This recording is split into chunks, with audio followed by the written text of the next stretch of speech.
In a Senate race already far more, shall we say, colorful than most, this development in the special election in Alabama stood out. Apparently, voters have been getting robocalls in which someone putting on an obviously fake, nasally impression of Woody Allen says, "Hi, this is Bernie Bernstein. I'm a reporter for the Washington Post calling to find out if anyone at this address is a female between the ages of 54 to 57 years old, willing to make damaging remarks about candidate Roy Moore for a reward of between $5,000 and $7,000.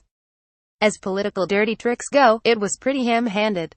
But I must confess, I couldn't help wonder whether it was really a two-bumper bank shot, in which the forces behind of the robocall made it ludicrously anti-Semitic on purpose, knowing it would get a bunch of media attention and outrage from liberals, spreading farther the rumor that the D.C. media are looking for phony stories, which would only reinforce to Republican voters exactly who is out to get Roy Moore. We may never know. But so much of this race, like so much of our politics today, comes down to this question: who do you hate? That's the essence of tribalism, the division of the world into us and them, and it's the thing that, until his predilection for teenage girls was revealed, was almost sure to carry Moore to the Senate. Moore has always been a tribal political figure, one whose identity was built on standing up to godless heathens from Washington, D.C., or wherever else they might be found. He was a star on the fundamentalist Christian circuit, telling audiences that a war is being waged against the followers of Jesus, and in that war, considerations like the opinions of Mons courts or the words of Mons law sometimes have to be put aside.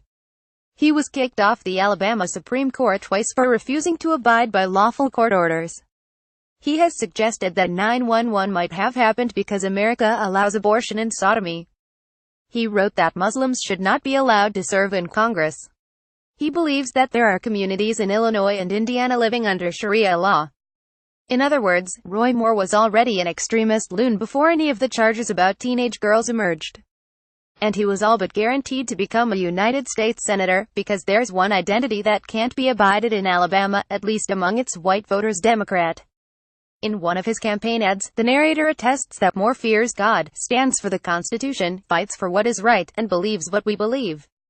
Meanwhile, his Democratic opponent Doug Jones doesn't want national Democrats coming down to help him, lest he get the taint of his own party and its assumed northeastern elitism about him.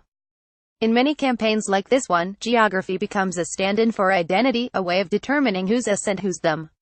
You see it constantly in the South, where seldom does a campaign go by in which one or both candidates don't insist that they have Alabama values or Georgia values or South Carolina values or Mississippi values, and their opponent most certainly does not. Southern resentment of condescending Yankees goes back a couple hundred years, but when there's an election, we're reminded that it has never gone away. That doesn't mean they're wrong when they say that coastal elitists look down on them, because they often do. I say that as a card-carrying coastal elitist. And liberals have their own forms of tribal politics. That was why Barack Obama was such a thrilling candidate for them. As a young biracial, highly educated cosmopolitan who hailed from a city, he was the embodiment of everything they wanted to see themselves as, or at the very least, the kind of guy they'd love to have as a friend. Remember, I've got a crush on Obama. After years of feeling beaten down by conservatives, his 2008 win made them feel at last like their kind of folks were the American majority. And then came the perhaps inevitable backlash, in which a candidate who put white identity politics at the center of his campaign managed to win the White House. But now Roy Moore is testing the limits of tribalism. Almost any other candidate would have exited the race by now, but Moore remains defiant, because defiance isn't only who he is, it's the essence of his brand. He tells voters that on their behalf, he will defy the D.C. establishment, defy the media, defy the Democrats, defy Hollywood, and defy even modernity itself and the inexorable march of social progress. Confronted with multiple women who have made similar charges against Moore, his supporters have a couple of choices to resolve their own cognitive dissonance. They can decide it's all lies, an orchestrated campaign to take down a godly man, which is Moore's position. Or they can decide that even if it might be true, casting Moore out of the temple isn't worth allowing a Democrat to take his place. Or they can decide they have to vote against someone who did those things, whether he's from their tribe or not. A few will make that last choice, and combined with those who decide to just stay home, it might be enough for Jones to prevail. But among Republicans, they'll be outnumbered by those who stick by their guy.